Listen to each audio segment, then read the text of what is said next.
दोस्तों, मेरा नाम है अंस और आप देख रहे हैं मिस्टर अंस चैनल यूट्यूब पे। आज की वीडियो में हम मेमोरी मॉड्यूल के बारे में बात करेंगे। जो हमारी मेमोरी है वो एक तो हमारी मेन मेमोरी होती है जिसे हम रैम बोलते हैं, और दूसरी हमारी हार्ड डिस्क होती है जिसे हम सेकेंडरी स्टोरेज का नाम देते हैं। जो हमारा मेमोरी मॉड्यूल है वो हमारी मेन मेमोरी यानी कि रैम को होल्ड करता है। जिस चीज़ में आपने रैम को लगाना है उसे ही हम मॉड्यूल बोलेंगे। Memory module is a small circuit board that hold RAM, जो कि रैम को लेता है, होल्ड करता है मेमोरी रैम की जो चिप्स है, and are plugged into memory slots on the motherboard. तो ये मदरबोर्ड पर ये जो स्लॉट्स होती हैं इनमें हमारी रैम जो है ये जाएगी। Most personal computer today have slots for 2 or 4 memory modules. 2 या 4 स्लॉट्स होते हैं रैम को होल्ड करवाने के लिए।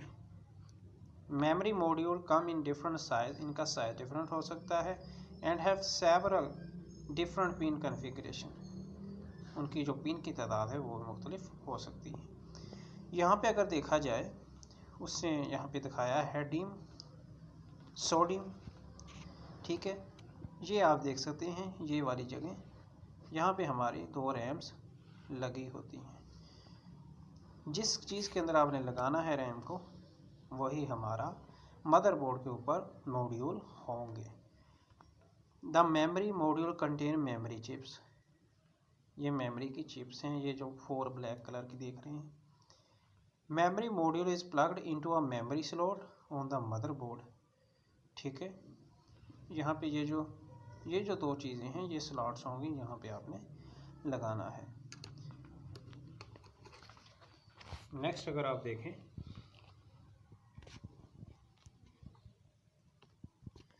Most desktop and server memory module today are dual inline memory, कि आपने इस तरह डुअल ही होते हैं, ठीक है। एक तो इस तरह होता है ना कि इस तरह और इस तरह, लेकिन आजकल जो हैं वो इस तरह वाले भी आ चुके हैं। Dual in line memory mode जिसे हम डीम का नाम देते हैं, ठीक है। डीम हैव 184 पिन कन्फिग्रेशन, उन पे जो पिन की तादाद है वो भी ज़्यादा है। But the number of pin in some chips are 240, लेकिन कुछ में 240 भी होती है। जो हमारे नोटबुक कंप्यूटर्स हैं वो यूज़ करते हैं smaller type of memory module known as small outline DIMM, जिनकी पिन की तादाद 72 है या 144 या 204 हैं। नेटबुक कंप्यूटर जो हैं ये एसओ डीम और स्मॉलर माइक्रो डीम का इस्तेमाल कर सकते हैं। लेकिन आपने एक चीज़ जो याद रखनी है वो सिर्फ आप इतना याद कर लें कि जो आपका मेमोरी मॉड्यूल है वो आपकी रैम को कंट्रोल करने के लिए, होल्ड करने के लिए इस्तेमाल होता है। नेक्स्ट अगर आप देखें, हमने देखना है कि interaction between CPU and RAM. हमने देखा कि जो हमारा सीपीयू है प्रोसेसर, तो इसमें हमारे पास 2 यूनिट काम करते हैं, arithmetic and logic unit and control unit. जो हमारा arithmetic unit and control unit है उसने हमारी रैम से यानी कि मेन मेमोरी से डाटा को लेना है। रैम के अंदर जो डाटा होता है वो टेम्परेरी होता है, वो टेम्परेरी डाटा जो है हमारे सीपीयू प्रोसेसर ने लेना है। तो RAM and CPU are both placed on the motherboard. अगर बात करें रैम एंड सीपीयू की या प्रोसेसर की, दोनों ही मदरबोर्ड के ऊपर प्लेस किए जाते हैं।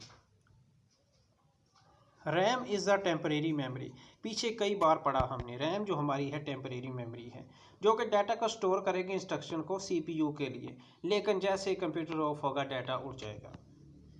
The CPU takes data and instruction from RAM when required, जब ज़रूरत होगी प्रोसेसिंग के लिए हमारा सीपीयू प्रोसेसर है वो उसके जो कंट्रोल यूनिट्स हैं या अर्थमेटिक एंड लॉजिक यूनिट्स हैं उसने डाटा कहाँ से लेना है, रैम से। रैम के पास जो टेम्परेरी डाटा मौजूद है प्रोसेसिंग के दौरान या अभी प्रोसेसिंग होनी है, रैम से डाटा लेने के लिए सीपीयू को यूज़ किया जाएगा। CPU also places process data in a RAM. ऐसा भी होता है कि सीपीयू रैम से डाटा लेके रैम को वापस दे दे। The instruction between CPU and RAM takes place every time when the instruction is executed। साथ साथ जब इंस्ट्रक्शन पे काम होगा ये काम होता रहेगा। रैम जो है, RAM is connected to CPU through data bus. जो रैम हमारी है वो CPU के साथ किस चीज़ से थ्रू रिलेटेड है? डाटा बस के साथ, कंट्रोल बस के साथ, एड्रेस बस के साथ। एड्रेस जो है डाटा का एड्रेस लेगा, कंट्रोल बस उस डाटा कंट्रोल करेगी, और जो हमारा डाटा बस है वो डाटा को एक जगह से दूसरी जगह लेके जाएगी। इन सब को हमने सिस्टम बसेस का नाम देना है। सिस्टम बस जो है इलेक्ट्रिकल पाथ के ज़रिए डाटा को ट्रांसफ़र करती है इंफॉर्मेशन को CPU और रैम में बिटवीन। ठीक है। The following steps are performed when CPU wants to read data from RAM. जब CPU ने डाटा को रीड करना है रैम से तो क्या होता है? CPU places the read request on control bus. CPU सबसे पहले कंट्रोल बस को बताता है कि मैंने डाटा लेना है। CPU places the address, CPU फिर वो एड्रेस देता है एड्रेस बस को। नेक्स्ट अगर बात की जाए memory unit read the command and address. जो मेमोरी यूनिट है इसने उसको रीड करना है। It puts the required data on data bus, फिर डाटा बस को ये देगा। Then CPU read the data from data bus, फिर CPU जो है वो डाटा बस के ज़रिए डाटा को लेगा। सो नेक्स्ट यहाँ पे आप देख सकते हैं कि ये हमारा CPU है, ये हमारी रैम है। ठीक है। CPU ने जब रैम से डाटा लेना है सबसे पहले एड्रेस, ठीक हो गया, फिर रैम जो है ये डाटा बस डाटा देगी CPU को, फिर जो CPU है वो दोबारा रैम को डाटा दे सकता है कंट्रोल बस के ज़रिए। ठीक है। लेकिन आप यहाँ से पढ़ सकते हैं CPU places the right request on control bus. CPU places the address of the word where to write data on address bus. Memory unit gets ready to the operation. CPU puts data on the data bus. Memory unit reads the data and places it in the required word. So gonna see you in the next video. Goodbye for now.